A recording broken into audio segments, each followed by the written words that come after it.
Hey everyone, Sparks back with an Echocalypse video, and I'm going to explain how summoning works, how the pity system works, what your different banner options are, and everything that you need to know in order to go for the units that you want and use the resources that you'll need in order to get those units.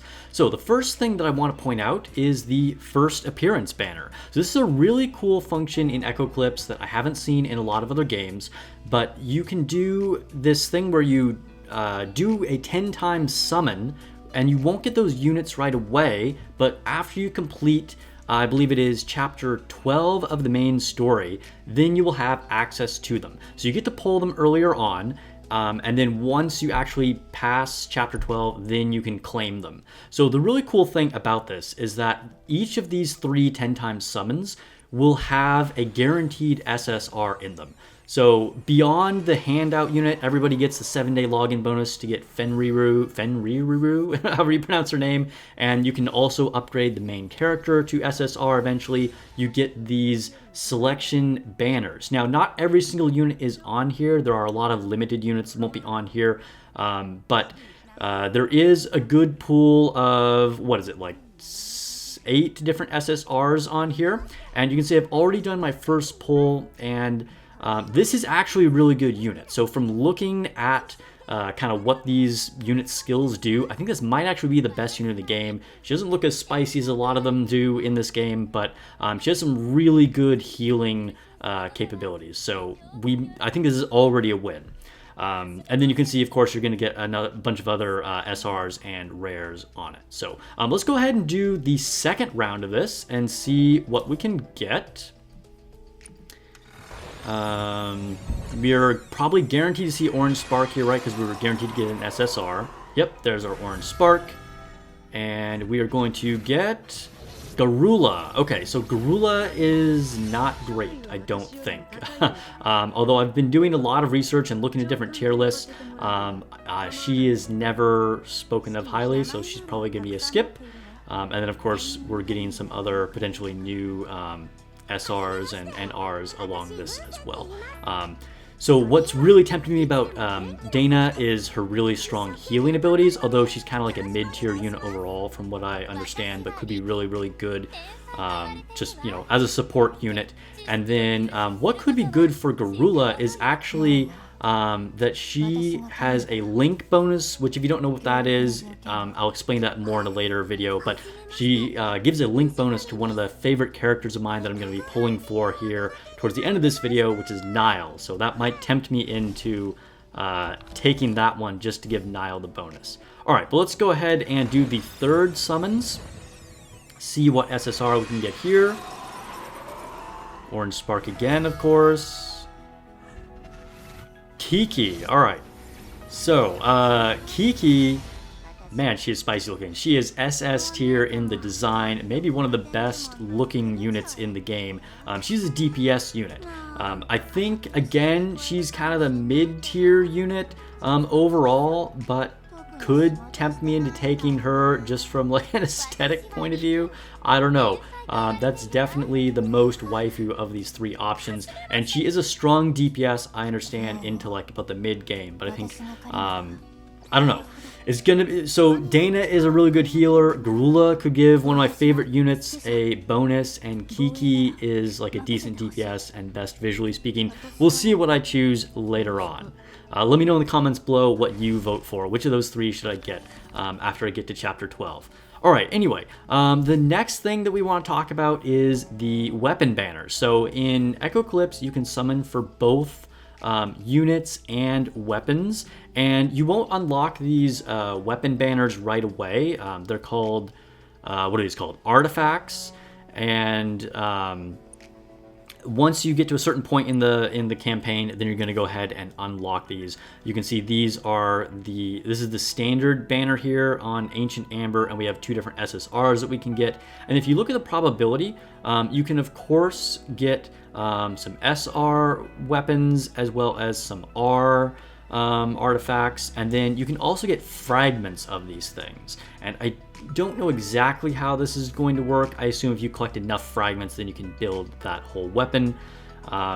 You're going to use these kinds of currencies, these identification applications, and this is what you're going to use to pull on these weapon banners.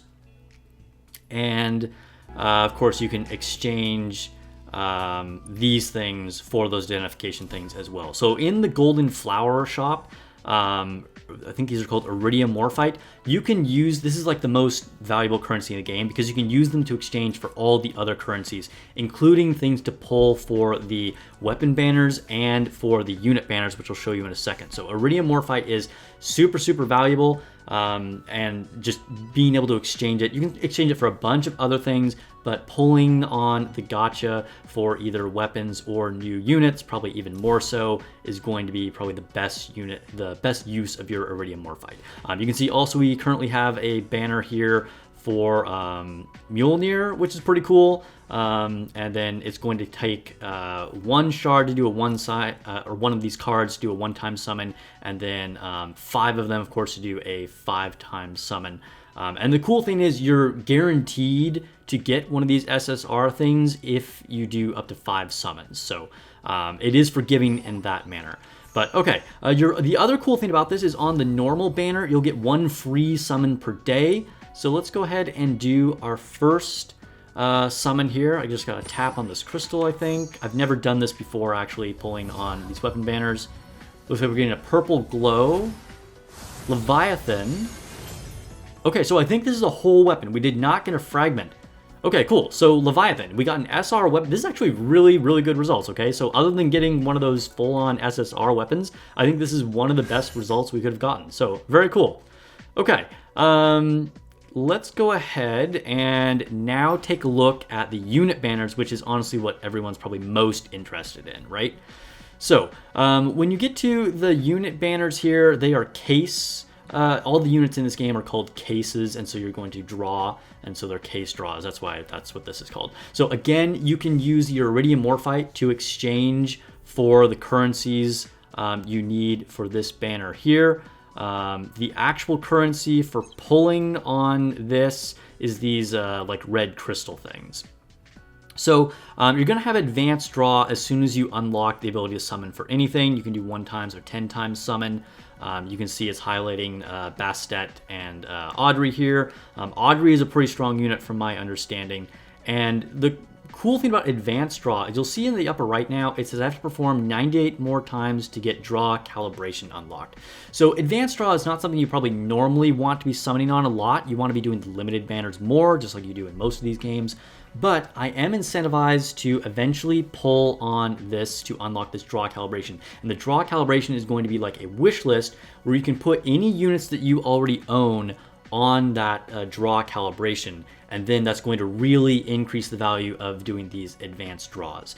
Also, you can put your previously limited units on there. So I think the best strategy here as a new player is to grab a couple of really like high tier target units or whatever your best waifu is. Make sure you get at least 1 copy of those on the limited banners as they come around.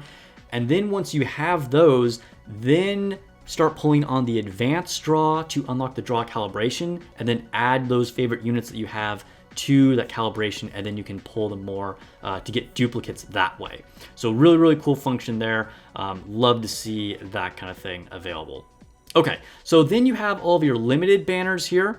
There's several of them open at the same time. We're coming towards the end of an anniversary event, and they're doing this thing where they rotate some previously limited units that come back.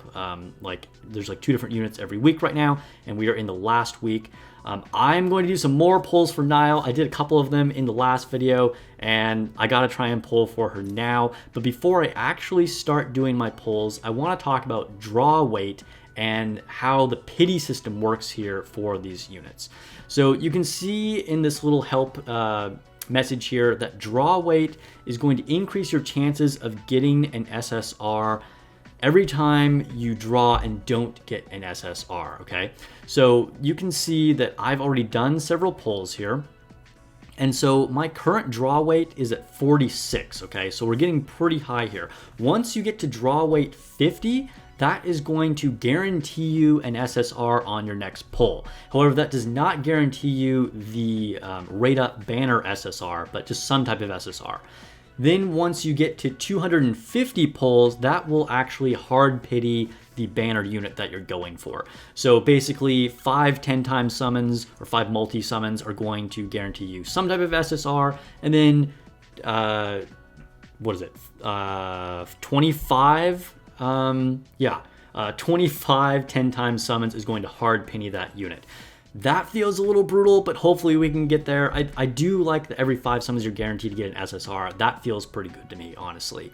The hard pity, though, is a little bit less generous. But, alright, I am going to do 1-time summons here for Nile and see if we can max out our draw weight at least to 50 and see if we can actually pull for Nile. So let's go ahead and do our 1-time summon or 1-time draw. I had to think for a minute there. And we are going to get a blue spark. Okay. Parrot. I have a hard time pronouncing these girls' names. I don't know why, but I think that's supposed to be pronounced Parrot. Okay, so draw weight went up to 47. So we'll do another 1-time summon here. And another blue spark. Okay, Luca, probably the best looking R in the game, by the way. The designs on these units are like super amazing. They're units that you would see in like super rare units. You even just see in like the common units here in this game. Okay, so draw weight is up to 48. We'll do one more 1-time summon. Blue spark again. All right, not even in the SRs. We're getting big fruit. Okay, sure. And then draw weight up to 49. Okay, so now we're going to do another 1-time summon. Orange spark. Okay. Let it be Nile. Let it be. It is Nile. Okay, nice. We hit our target. Nile looks beautiful. I love this like Nile river goddess crocodile theme and like her blue robes, and like her sword is almost more like a giant dagger. Super cool. I could not be happier. Like I said, I'm saving for another unit that is like about to be released, Levia, and so I didn't want to put everything into her. But Nile is a really strong AoE attacker. I think she's like top tier actually for PvE, and just pretty strong in general in in PvP, and pretty strong in general in PvE as well. Okay, that is.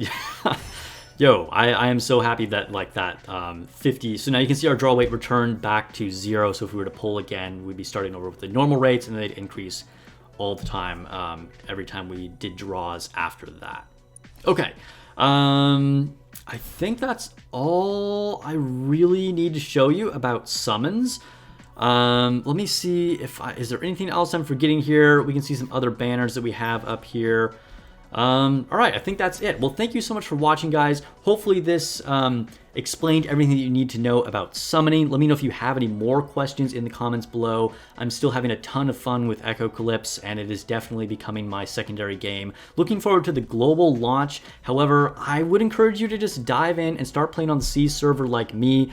It's all in English, and you know, if nothing else, you can learn about the game, and then maybe you'll just decide you want to stick with your account on C server here, and we can join each other's union. So anyway, look forward to more Echocalypse videos coming in the future, and of course more Nikke videos as usual. Consider giving me a sub for more Echocalypse and Nikke videos, and follow me on Twitch if you do that over there, and I'll see you guys on stream or the next video.